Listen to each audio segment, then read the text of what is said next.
Coming up on NBA Today, the Sun streak is over. The hottest team in the NBA is Houston, but is their success sustainable? And the Lakers are one of many teams that are underperforming in the NBA, but are they the most concerning? We go around the league and tell you who is. Plus, all is not right in Dallas. Why is Luka's demeanor? It might be a problem for the Mavs' long-term success. NBA Today, it starts right now. Welcome to NBA Today. I'm Malika Andrews, joined by senior NBA insider Ramona Shelburne. We also have NBA champion Richard Jefferson joining us. The undefeated Mark Spears will be with us later in the show.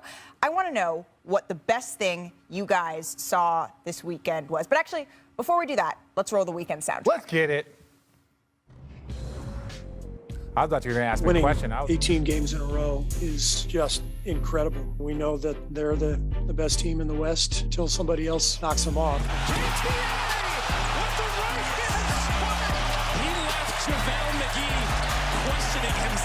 The Suns' 18-game winning streak ends tonight. We've had a really good home record and a nice streak going ourselves here in this building, so rather keep ours going than let theirs live. To the cutting Collins with a one-hand jam on Cody Martin. Take him to the upper room. Woo! DeRozan matched up with Harden. DeMar kicks. Lonzo fires. Oh, Lonzo! Now to present P.J. Tucker with his championship ring, Giannis Antetokounmpo and Chris Middleton. I love you guys forever, man. Honestly, Milwaukee, we're always gonna be dogs. Augustine finds an open house. Corner three is a bit. Oh, there we go! K.J. Martin coming out of nowhere. 15-game losing streak to a 6-game winning streak is unprecedented. It's crazy, but you gotta love it.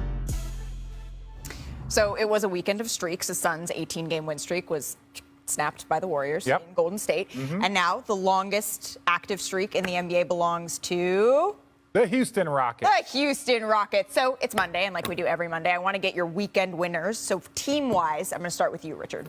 I'm going to say the Utah Jazz. Okay. They beat Boston, and then they beat – I keep trying to tell everybody how good Cleveland is. Cleveland is a very good team, and they beat Cleveland by one in Cleveland. But Donovan Mitchell, back-to-back performances, he was outstanding, played well, and to go and – well, to beat Boston and to go into Cleveland, which – sooner or later, people are going to start recognizing how good this team is. I think that was a huge performance by him. By the way, that that Evan Mobley block though on Donovan Mitchell, that was get up off the sofa. Who was your weekend winner? I'm going to go with the Spurs. Okay. All right, 4 in a row. Spurs, go. And then, look, Golden State has this really big win, of course, over the Phoenix Suns. Next night out, it's a typical letdown game. But Golden State came all the way back in this game, and then the Spurs with Derek White, DeJounte Murray held on at the end. They made some clutch plays at the end after the Warriors had come back and taken that lead. 4 in a row for the Spurs. We were about to write them off, weren't we? So we're getting love from Texas, but nothing for the Rockets now that they are riding this 6-game winning streak. You already talked about that. Well, we're going to talk about them more later. We're going to talk more about that. We're going to get into that Rockets fan. So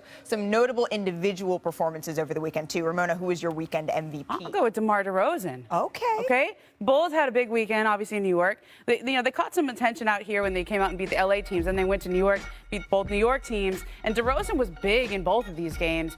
I mean, they got something going. We keep trying to say, are the Bulls for real? Oh, yeah. They're for real. They're for real. Yeah. And he is looking like a leading man whenever. Especially in the clutch. When they need him down the stretch, he has been the guy consistently to step it up for them. Richard, who's your weekend MVP? My guy, Miles Bridges. This man is just get your money. Oh, my God. Well, you know what I love about this is everyone wants to give, LaMelo credit or this person. Yes, but he has put in the work. He has gotten better every year. And even his coach was like, we didn't know he would be this good. Yeah. Like, he has just shown huge incremental growth every single year. So for him to go out short-handed, not without 2 of their starters and stars, because they didn't have LaMelo. They didn't have Terry. Right now. Everybody was gone. And so for me, I'm just sitting here like, okay, well, what are they going to do? Sure. He's like, I got you. Now, Atlanta, there might be some conversations. That's a bad loss for Atlanta, but Bridges is going to get his money, and he's going to get a lot of it, and so good for him. Well, and we get to talk to him tomorrow. He's going to be joining us on NBA Today. But you mentioned it.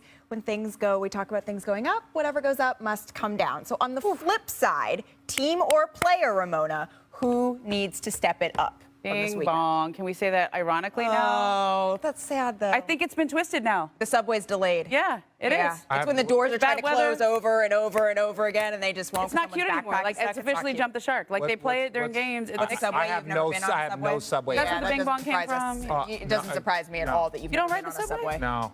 What What about? Tanika and I are We're of the subwayers. people. Yeah, we're of the people. Richard just sits Look, above I everybody. thought they were going to be better defensively. The whole point of taking Kemba out of that starting lineup and making those changes was to be better. They're 19th in defense. That is not like a Tom Thibodeau coach team. They haven't gotten better. That was a bad loss at home this weekend to the Bulls there, especially when Chicago was shorthanded.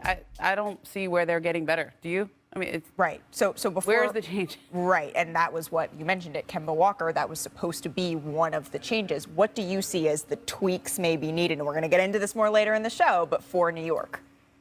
Oh, I don't know. Like the Knicks, we're talking about them. Okay, so the Knicks, what I think they need to, I think it's a struggle right now because you do change your lineup, hoping to kind of pop up your defense because Kemba Walker was struggling on the offensive end. We understand that, but I think for the Knicks just to understand that excellence and greatness is not a 1 year run. It is like doing it day in and day out, year in and year out, and so. For me, I just think they added Evan Fournier. They added some offense to help them, but their offense isn't really clicking the way they want. And then their defense has made a drop. So do I think we should write off the Knicks? By no means. I think the Knicks are a quality team. They just need to kind of pick it up. So for you, then, who needs to step it up, team or player, Richard? Oh, yeah, we're going to go to the real team in that area. We're going to talk about the Brooklyn Nets. I think the Brooklyn Nets need to look what they're doing and then kind of adjust. They had a back-to-back against Minnesota and then Chicago. They had Minnesota without Karl Anthony Towns, and that game went down to the very last second. So you give credit to Minnesota. But where that really gets you is on the back-to-back when you got one of the best teams in the league in the Chicago Bulls coming in. James Harden, he has just struggled. 5 for 21 in this game. He actually had a great attack. Look, he was just missing those bunnies all night long. But, if you're looking at the Brooklyn Nets as like a dominant team, you need to see more dominant performances from James Harden than those like, oh, he's going to be okay. Oh, he'll get it figured out performance. Because that's the sentiment we heard about the Nets over and over last season, right? Oh, it'll be fine once it gets to the playoffs, and they just, well, obviously they didn't have health, but they also didn't have that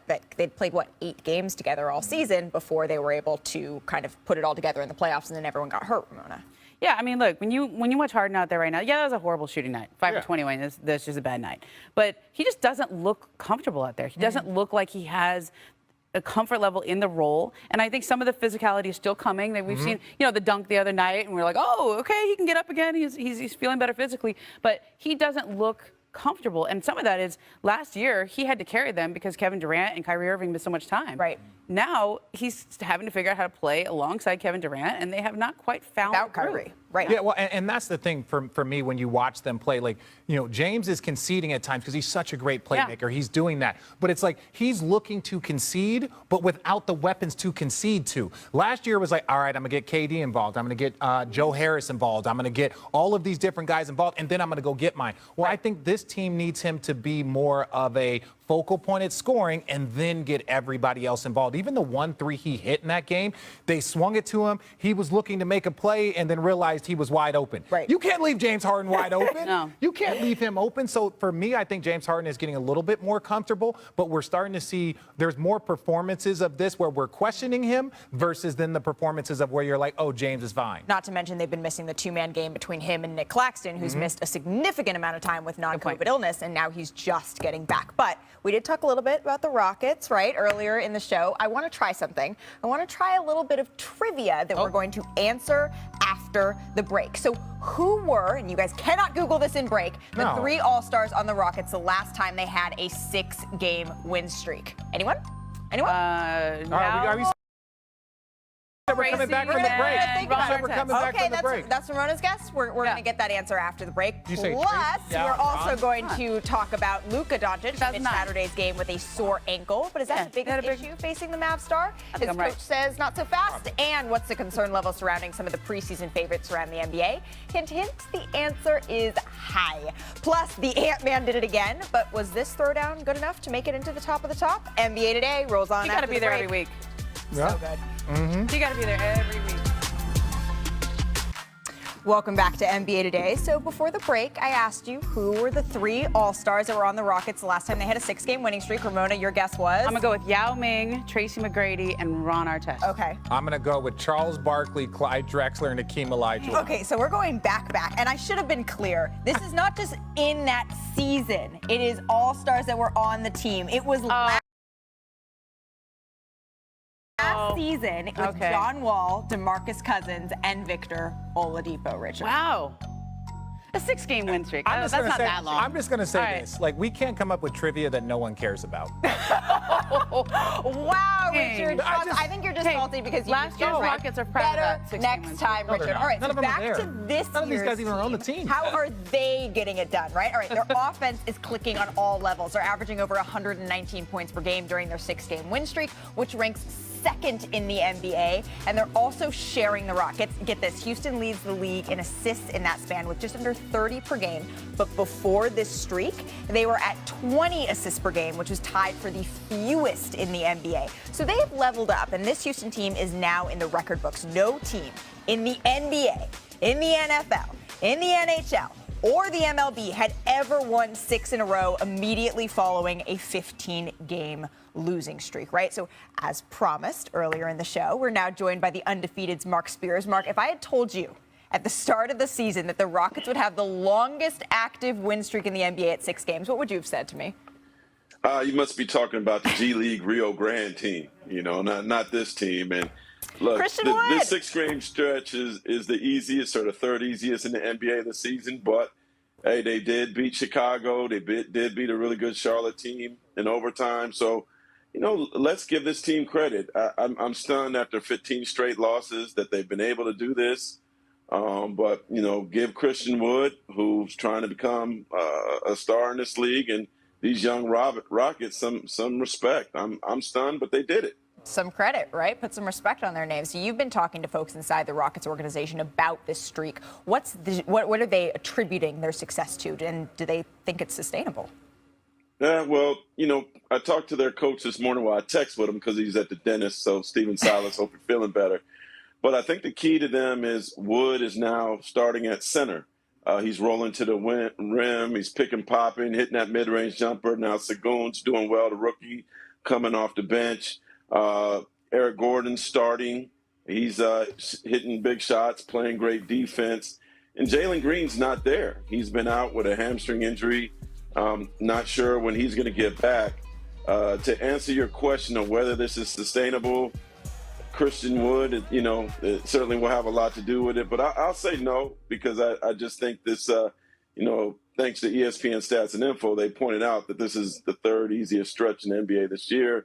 Teams are going to take them more seriously. And the West is the West. I think they'll come back to earth pretty soon. The Rockets will come back to earth, yes. The West is the West, but man, and we're going to get into this later in the show, so please stick around because I want to talk about more surprise teams in the NBA, Mark. The West is the West, but man, there are some surprising teams in the East too. But I want to come back here with Richard Jefferson and play a little bit of game of a fill in the blank, all right? All right. He's sleeping, but he'll wake up. The Rockets' 6-game win streak is what, Richard?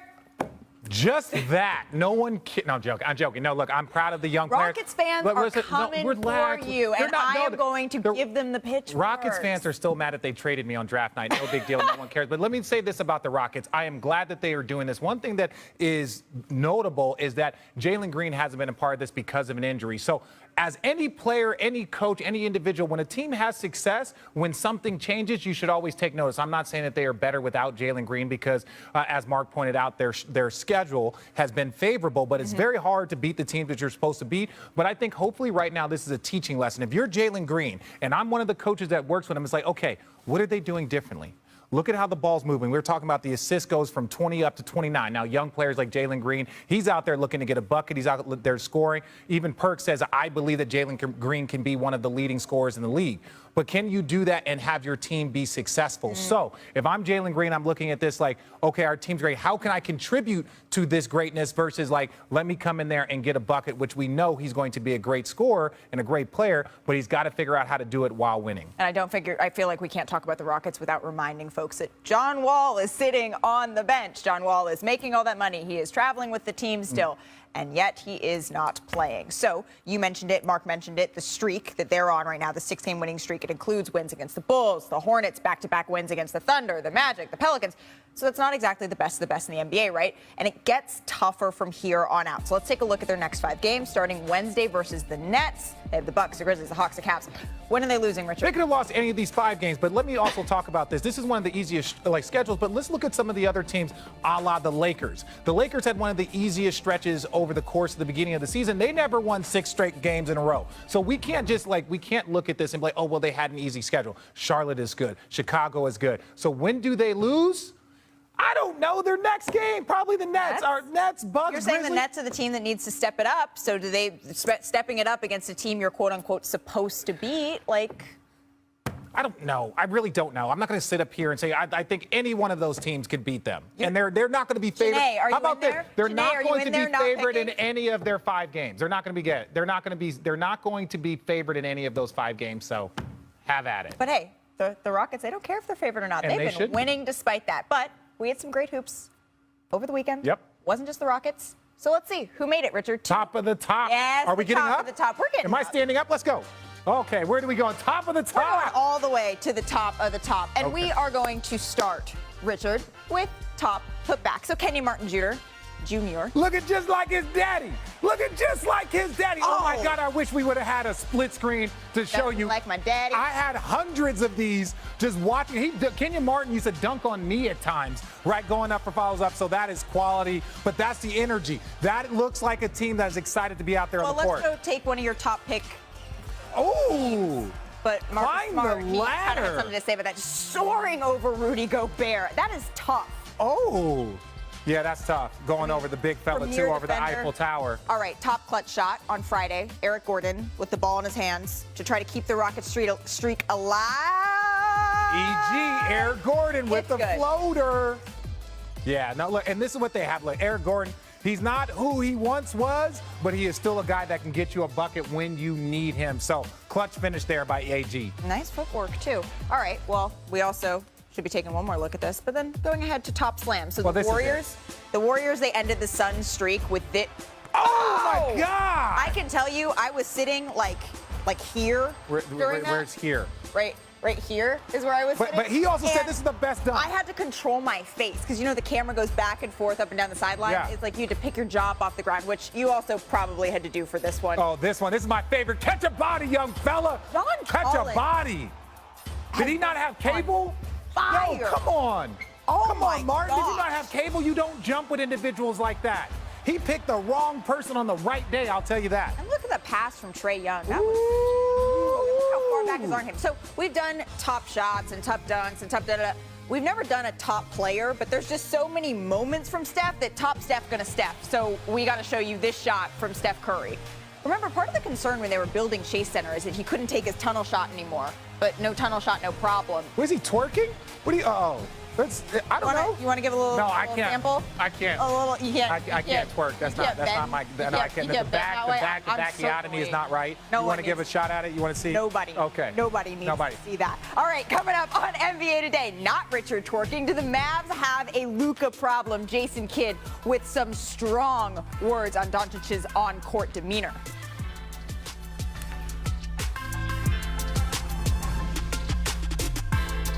Starting here in LA, where last Friday LeBron came back after missing a game to face the Clippers, but the Lakers lost in the Battle of LA. So Ramona, does Bron being back fix the Lakers? It helps. But they still need a point guard. They need a whole lot more on defense. They got a lot of work to do. Yeah, well, we'll see if they can start to right that ship. The Hornets, they beat the Hawks last night despite missing 4 players, including LaMelo Ball and Terry Rozier, who were in COVID protocols. So, Richard, was this one more about the Hornets or the Hawks? I think it's both. I love the fact that the Hornets stepped up and played shorthanded, compliments to them. But also the Hawks, if you're trying to get right, this is one of those ones that stings because you should not lose this. So good for my man Bridges. There you go, who will be here tomorrow. And we also have 3 teams out west that are riding 4-game winning streaks. That's the Jazz, the Spurs, the Grizzlies, who are all getting it done without Ja Morant. More impressive streak, Richard, of those 3? The more impressive streak, I would probably say the Grizzlies because they've been doing a lot of this without Ja Morant. That's what makes it impressive. Jackson, Jr. Jaren Jackson Jr., Zach Lowe was praising his accomplishments and the Mavs. They've also lost 2 in a row and 4 of their last 5 games. So Luka missed the last game with an ankle injury. And after Friday's loss to the Pelicans, Jason Kidd said Doncic needs to stop lobbying the officials for calls as much as he does. So here's what he said on Friday night. I would lean towards playing 5-on-5 a little bit more. You're not going to get any calls. There's a point in time in games, dead balls, to be able to talk to the officials. If we're lobbying for calls during live play, it puts us in harm's way. And just some things got to be a little bit more important. And I think we're going to get better at understanding as a team when to talk to the officials and when not to. Not just Luka. All right, so let's dig a little deeper with Ramona. You spoke to Jason Kidd. What did you learn about this? Well, look, Jason Kidd's really honest with Luka Doncic, okay? And they have a respect there just because, I mean, he played the position, Luka plays the position. And he essentially said, he goes, Luka, everybody I talk to in the league doesn't like you, okay? And when the refs don't like you, they're not going to give you calls, okay? And this is a problem for you going forward. And Luka, and I said, well, how did he take that? He said, he took that very well, actually. He realizes this affects the rest of the team, too. And when Luke wants to win, I mean, you cover Luke. He just wants to win. And if something he's doing is affecting some of that, and Richard, you know this, too. When you play in the league and you get the officials not against you, you're not going to get those calls. Like, Luka Doncic is a superstar. Right. He should be top 5 MVP every single year that he plays. But if you're he's not there to the point where he's going to get all the same calls that a LeBron would get, that a Chris Paul would get, Kevin Durant would get. He's not there. And if you start off by getting them against him, they're getting the refs against you, it's not a good start. So we heard he took the feedback well, is what you're saying. So what do you expect from him going forward now? Well, I think going forward, it's on him to enact it. I mean, you can talk about all you want, but Luka's been a pro since he's 15. Okay? He acts this way and complains to the rest, and that's kind of hardwired into you. So now you have to undo some of that. And Jason Kidd was very specific in the sense that the refs, you know, they make calls or don't make calls, but it's also about getting back on transition defense. If you're wasting time arguing with referees, you're not getting back on defense, and neither is the rest of your team. So those are things I think you look for to see how well those words got through. Absolutely. All right, so I do want to get the players' perspective on what's going on here in Dallas. So, Richard, what do you make of the way that Luka has been expressing himself? That's what we're going to call it, expressing. Well, let me tell you a quick story. So when I was a rookie, Jason Kidd grabbed me and was like, hey, talk to this official. So he would walk me up, introduce yourself. So I got to know every official's name. So every single game, my rookie year, I would go up and talk to the officials. How are you doing? Where are you headed next? Where are you based at? Because you have to establish a relationship with them. And so what Luka's really struggling right now is he views the players and the officials as different. You have to view them as a part of the league. And look, when I tell you that Luka needs to figure this out, Luka is averaging the 5th most free throw attempts per game, but he's also tied for the 4th most technicals in the league. So, like, if you're getting the most free throws and the most technicals, you can't do this. Luka, you are 5th in the league. This shows you how great he is. 5th in the league in free throw attempts since you showed up. But you're 4th in technicals. So the officials are like, I just gave you 6 calls and you want to complain about the one that I missed. That's what you cannot do. You are hurting your team. You are hurting yourself when you do this. So these are certain plays like, Luka, there's a foul. Keep playing. And then you're just not paying attention. You are completely checked out of this game. I am not telling you that this is a consistent thing. What I am saying is that, Luka, you are great. And this is a part of being great. Playing through this stuff, getting back on defense. This is how you affect your team in a positive way, showing that I'm not going to let this bother me. Again, look at this. Plays going on. He's still looking back at the official. He's still worried about what's going on. Look, he is more worried about other things. Look, still talking to the official. Still talking to the official. And I understand you are a great player. But now, just like any great player, you got to take that next step and say, how can I work with the officials versus constantly berating them? Is this a maturity issue? Yeah, he's a young player. Both. It's a young thing and it's an experience. He's now learning in this moment that if you just constantly go at the officials, even though you're getting the technicals, you're still getting the free throws. And I think that's the biggest disparity when you're looking. It's like, dude, you're getting more free throws than 99.9% of the players in this league, including superstars. You are out shooting free throws more than LeBron James, more than Trae Young, more than Chris Paul, more than James Harden.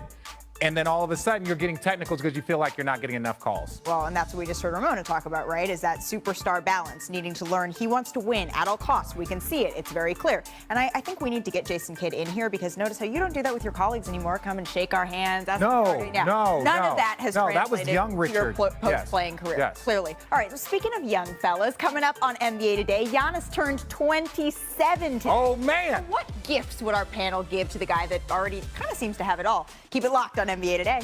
He's fine. What else could he need? I need him to get me a gift.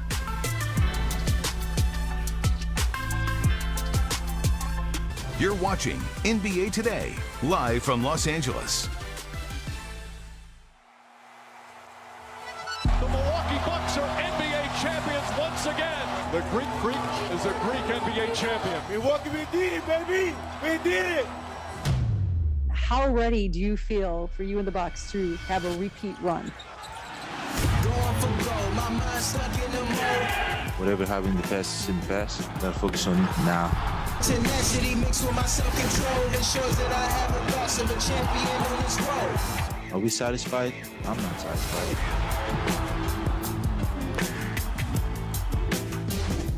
Welcome back to NBA Today. So today is Giannis Antetokounmpo's 27th birthday. 27. So you want to sing, Malika? No. Yeah, I don't. thank God. I was singing in the hallway, and you were a lovely recipient I of like that. this All right. rendition, though, the piano. It's nice. He's a two-time MVP. He's an NBA champion. He's a Finals MVP. He's a Defensive Player of the Year. So he's not really lacking kind of in anything. And I remember a couple of years ago, I was in Milwaukee for Giannis's birthday, and Peter Fagan, the president of the Bucks, and I, we went into the weight room because I was there. I think I was interviewing Giannis for something. And Peter's like, "Oh, come with me. We're going to go give Giannis his birthday present." And like, this big, it was a wheel of cheese that the Bucks were. It's Wisconsin, cheese curds, a wheel of cheese. And I was like, all right, well, we're gonna do a wheel of cheese. But if you guys are not getting him a wheel of cheese this year, I want to know what gift, starting with you, Ramona, you would give Giannis Antetokounmpo for his 27th birthday. Well, I want to make sure that he's tried fried Twinkies. Yeah, Oreos, fried Twinkies. I've never tried a fried Twinkie. Neither have I. Pretty awesome. So I think we need Santa a taste Cruz test. Boardwalk. Giannis, you're invited to NBA Today for a taste test. What else? But I just want him and the Bucks to be healthy. They haven't been healthy all year. It seemed like they were finally getting back, and then he's missed the last couple of games with the calf injury. Look, they had a short layoff because of the short season between the finals and this year. I don't expect them to have a lights-out kind of regular season because of that, because they need to get their stars some rest. But between Chris Middleton and Drew Holiday, Brooke Lopez having back surgery, Giannis with the little nagging injuries, I just want to see them healthy at the right time so that we can see a real championship defense. Okay, Richard? Look, just to add to what she's saying, health, I think that is literally the only thing that this individual could have.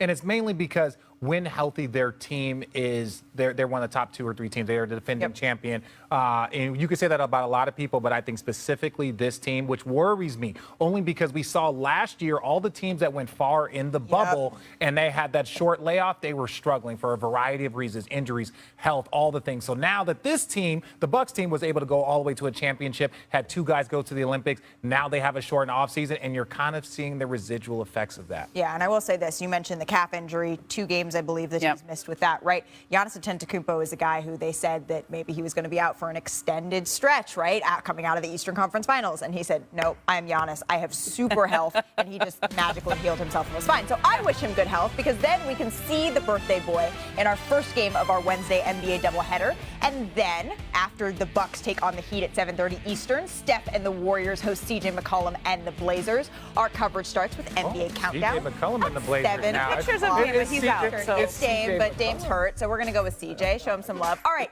you guys, it is that time of the week again. It is Power Rankings time.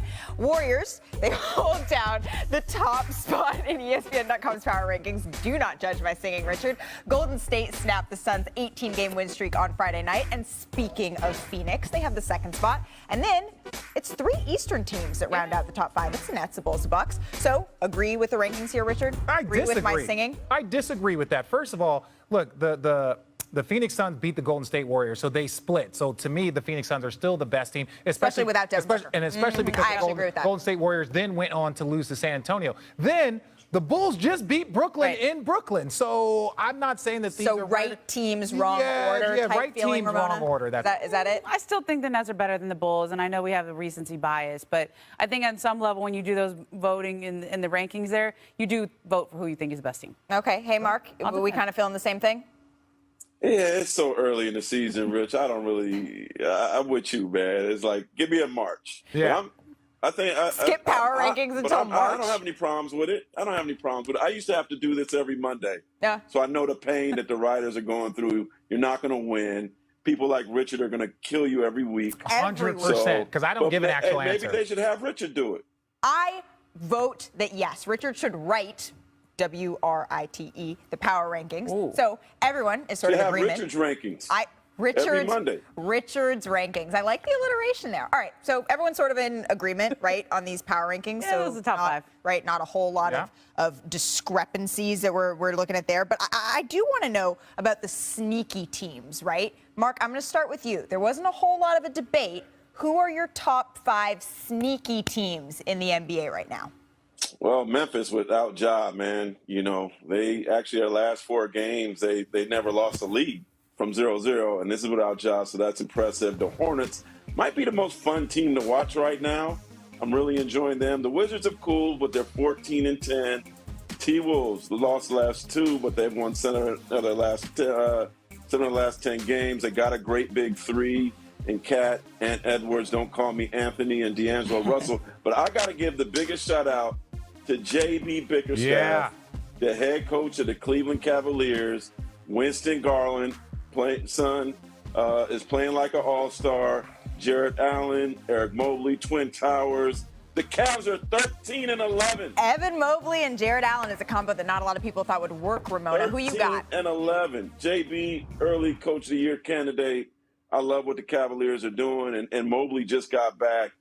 Keep an eye on Cleveland, man. They're probably the most surprising team in the league right now. Yeah, don't forget Ricky Rubio. Right, Ricky Rubio at the point.